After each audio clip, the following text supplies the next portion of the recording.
राजस्थान की सबसे बड़ी अध्यापक पात्रता परीक्षा रीट 2021 का पेपर लीक करने के लिए रुपयों का इंतजाम फाइनेंस के जरिए किया गया था। मास्टरमाइंड और हिस्ट्री शीटर राजूराम इराम ने पेपर हासिल करने के लिए 40 लाख रुपए ब्याज पर लिए थे।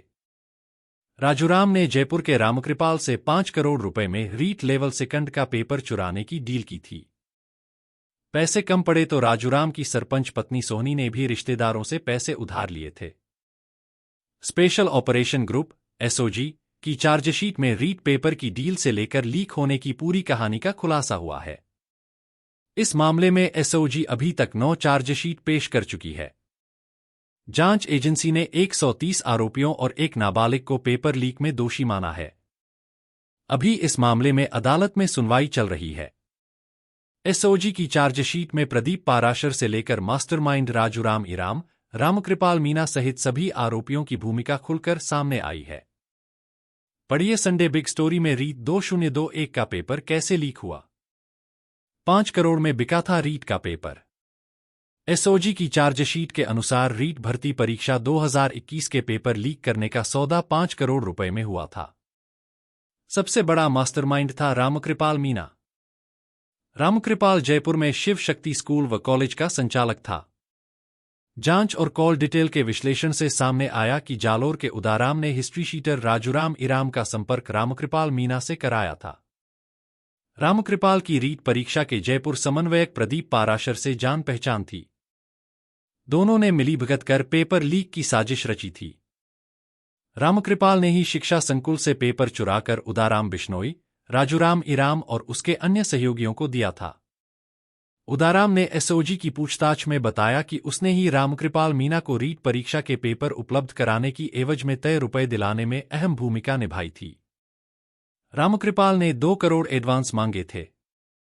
उसमें से 1 करोड़ 20 लाख रुपए देने के बाद 80 लाख रुपए बकाया थे, जिसे लेने के लिए उदाराम बिश्नोई और रामकृपाल मीना राजूराम इराम के कुकावास स्थित घर गए थे, जहां उदाराम ने 80 लाख रुपए रामकृपाल मीना को दिलवाए थे।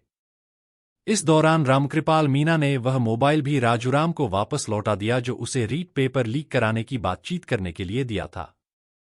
रामकृपाल और उदाराम दोनों आरोपियों ने घटनास्थल की तस्दीक की है। रीट परीक्षा के बाद प्रदीप पाराशर के बैंक खाते में रामकृपाल ने 3 लाख रुपए जमा कराए और 1 लाख रुपए कैश दिया था। एसओजी ने पेपर लीक के एडवांस में पैसों में से 92,80,000 रुपए जब्त कर लिए और आरोपियों के बैंक खाते फ्रीज कर दिए। पेपर के लिए 40 लाख का कर्ज लिया। सरपंच पत्नी ने भी किया इंतजाम। एसओजी की जांच में सामने आया है कि राजूराम इराम ने रीट का पेपर खरीदने के लिए एडवांस की रकम कर्ज लेकर चुकाई थी। सांचौर के ओम प्रकाश सारण ने राजूराम इराम को 40 लाख रुपए ब्याज पर दिए थे। राजूराम इराम की सरपंच पत्नी सोहनी, कुकावास, ने भी मदद की थी। पूछताछ में सोहनी ने बताया कि राजूराम और उदाराम ने जयपुर में रामकृपाल से रीट पेपर का सौदा कर लिया था। खुद रामकृपाल डील के बकाया 80 लाख रुपए लेने कुकावास गांव आया था। तब उदाराम भी उसके साथ था। पति के कहने पर उसने रिश्तेदारों और खुद के पास से रुपयों की व्यवस्था की थी। उसके पति व उदाराम ने रामकृपाल से पेपर लिया था। प्रदीप पाराशर ने ही लीक कराया था पेपर। माध्यमिक शिक्षा बोर्ड अजमेर ने प्रदेश में रीट परीक्षा 2021 के सफल आयोजन के लिए प्रत्येक जिले में एक जिला समन्वयक नियुक्त किया था। इनकी सहायता के लिए डिप्टी कंट्रोलर नियुक्त किए गए। डॉक्टर प्रदीप पाराशर जयपुर जिला समन्वयक था। इनकी सहायता के लिए डॉक्टर जयवीर, डॉक्टर ध्यान सिंह, डॉक्टर BS बैरवा और डॉक्टर सुभाष यादव को लगाया गया। एसओजी की जांच में सामने आया कि प्रदीप पहले से ही रामकृपाल को जानता था। ऐसे में प्रदीप ने बिना किसी आदेश के रामकृपाल को अपने स्तर पर सहयोगी के रूप में रखा था, जबकि रामकृपाल मीना किसी सरकारी पद पर नहीं था। जब रीट पेपर जयपुर पहुंचे तो प्रदीप ने इन्हें शिक्षा संकुल लाने के लिए रामकृपाल को ही भेजा था। रामकृपाल ने अपनी जान पहचान के मजदूरों से पेपर को स्ट्रांग रूम में रखवाया। प्रदीप के अपने अधिकार रामकृपाल को देने के कारण उसका भी स्ट्रांग रूम तक आना जाना था। दोनों की मिलीभगत के चलते रामकृपाल ने रीट भर्ती का पेपर चोरी किया। एग्जाम से 2 दिन पहले चोरी हुआ था रीट का पेपर। एसओजी की चार्जशीट के अनुसार 24 सितंबर की रात को शिक्षा संकुल में ट्रक से पेपर अनलोडिंग के लिए आए थे। प्रदीप पाराशर ने रामकृपाल को फोन कर बताया था कि रीट परीक्षा के पेपर लेकर आए ट्रक बाहर खड़े हुए हैं, इन्हें शिक्षा संकुल लेकर आ जाओ। रामकृपाल उन ट्रकों को अंदर स्ट्रोंग रूम में अनलोडिंग के लिए लेकर गया। इसी दौरान उसने मौका पाकर रिजर्व बंडल को पेपर कटर की मदद से काटा। उसमें रीट लेवल द्वितीय प्रश्न पत्र का एक पेपर निकाल लिया। इसके बाद वापस टेप लगाकर बंडल को पैक कर दिया था। एसओजी की जांच में उस बंडल से जे सीरीज का एक प्रश्न पत्र कम मिला।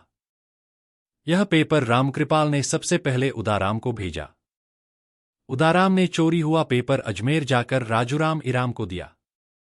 राजूराम ने अपने सहयोगियों से पेपर सॉल्व कराकर 25 सितंबर की रात और 26 सितंबर की सुबह व्हाट्सएप से अपने सहयोगियों को भेजा, जिन्होंने अलग अलग जगहों पर एकत्रित कर अभ्यर्थियों को पेपर पढ़ाया था। इसके लिए प्रत्येक परीक्षार्थी से 10 से 15 लाख रुपए लिए गए। रीट पेपर व्हाट्सएप से गिरोह के बाकी लोगों तक पहुंचा। एसओजी की चार्जशीट के अनुसार रीट पेपर चेन सिस्टम से गिरोह के बाकी लोगों तक पहुंचा। रामकृपाल मीना ने उदाराम बिश्नोई को पेपर दिया, जिसे उदाराम ने राजूराम इराम को दे दिया। इसके साथ ही सहयोगी भजनलाल को भी दिया, जिसने पृथ्वीराज मीना व अन्य तक पेपर को व्हाट्सएप कर भेजा। पृथ्वीराज मीना से पेपर बत्तीलाल मीना के पास पहुंचा। बत्तीलाल ने कई परीक्षार्थियों और दोस्त संजय मीना के कहने पर एक नाबालिग व पुलिस के सिपाहियों को पेपर दिया। ऐसे ही व्हाट्सएप के जरिए पेपर पृथ्वीराज मीना और फिर रवि जीनापुर, रवि पागड़ी से होते हुए अन्य आरोपियों और परीक्षार्थियों के मोबाइल पर फॉरवर्ड होता रहा। एसओजी ने आरोपियों के मोबाइल के व्हाट्सएप अकाउंट का डाटा रिकवर करने के लिए अमेरिका स्थित व्हाट्सएप के नोडल ऑफिस से संपर्क किया। अकाउंट का रिकॉर्ड मंगवाया तो रीट पेपर के सर्कुलेट होने की पूरी जानकारी सामने आ गई। ऐसे हुआ पेपर लीक का खुलासा। 26 सितंबर 2021 को प्रदेश भर में रीट परीक्षा रखी गई। उस दिन राजस्थान में नेटबंदी भी की गई। लेकिन नेटबंदी से ठीक पहले पुलिस को सूचना मिली कि गंगापुर सिटी में पेपर गिरोह सक्रिय है। सवाई माधोपुर जिले के पुलिस कांस्टेबल देवेंद्र सिंह के मोबाइल में भी रीट परीक्षा का पेपर है। देवेंद्र ने अपनी पत्नी को पेपर दिया है और अन्य लोगों के बारे में भी उसके पास जानकारी हो सकती है। देवेंद्र के साथ यदुवीर कांस्टेबल को भी देखा गया है। सूचना मिलते ही पुलिस ने सबसे पहले कांस्टेबल देवेंद्र को पकड़ा, जिसके मोबाइल के फाइल मैनेजर में 33 फोटोग्राफ रीट परीक्षा पेपर के सॉल्व किए हुए मिले।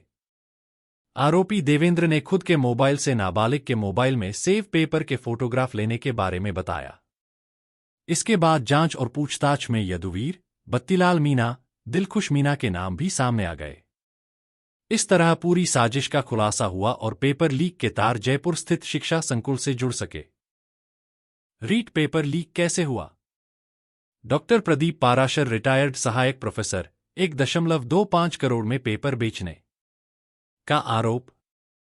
उदाराम बिश्नोई, रामकृपाल और राजूराम इराम का 5 करोड़ में सौदा इसी ने कराया। भजनलाल, उदाराम से 40 लाख में पेपर लिया। आगे सौदा कर नेटबंदी से पहले। रामकृपाल मीना सबसे बड़ा मास्टरमाइंड, शिक्षा संकुल से पेपर चोरी कर 5 करोड़ में सौदा किया। राजूराम इराम, दूसरा बड़ा मास्टरमाइंड, रामकृपाल को 2.25 करोड़ एडवांस देकर पेपर खरीदा, पेपर लीक किया। पृथ्वीराज, बत्तीलाल नाबालिग आरोपी, व संजय को पेपर भेजा। परीक्षार्थियों से 8.5 से 15 लाख में सौदा किया। मनरेगा में जेईएन था। भजनलाल से पेपर खरीद बत्तीलाल को बेचा। दिलखुश, नाबालिग को व्हाट्सएप कर पेपर पुलिस कांस्टेबल तक पहुंचाया। 26 सितंबर को एग्जाम के दिन पेपर वायरल हुआ। सवाई माधोपुर में पुलिस कांस्टेबल देवेंद्र सिंह को पकड़ने के बाद लीक का खुलासा। हरे व नीले रंग की डायरियों ने उगले राज। चार्जशीट के अनुसार भजनलाल बिश्नोई और उसके मौसेरे भाई उदाराम ने जिस मोबाइल से रीट परीक्षा के सॉल्वर्ड पेपर को भेजा उसे भजनलाल ने अपने गांव के घर में रखी अलमारी में छुपा दिया था। जांच में एसओजी ने भजनलाल की अलमारी से मोबाइल के अलावा सॉल्वर्ड पेपर की फोटोकॉपी और एक हरे रंग का डायरी बरामद की। डायरी में रीट परीक्षा के पैसे के लेन देन का हिसाब मिला। काली कमाई से बच्चों की फीस चुकाई। जांच में आरोपी रामकृपाल मीणा और प्रदीप पाराशर के बैंक खातों में आपस में लेन देन की पुष्टि हुई। एसओजी ने दोनों के बैंक खाते फ्रीज करा दिए। रामकृपाल ने रीट पेपर देने की एवज में मिले रुपयों में से 10 लाख रुपए भगवान सहाय बैरवा को देने की बात कही थी। पुलिस ने भगवान सहाय के यहां से रुपए बरामद किए। वहीं 1,80,000 रुपयों से अपने बच्चे की फीस जमा कराई थी, जिसे भी एसओजी की टीम ने स्कूल से जब्त किया।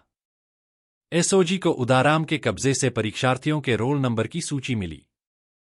इसके साथ ही पुलिस ने आरोपी के पास से पेपर बेचने को लेकर किए गए लेनदेन के हिसाब की एक नीले रंग की डायरी भी जब्त की।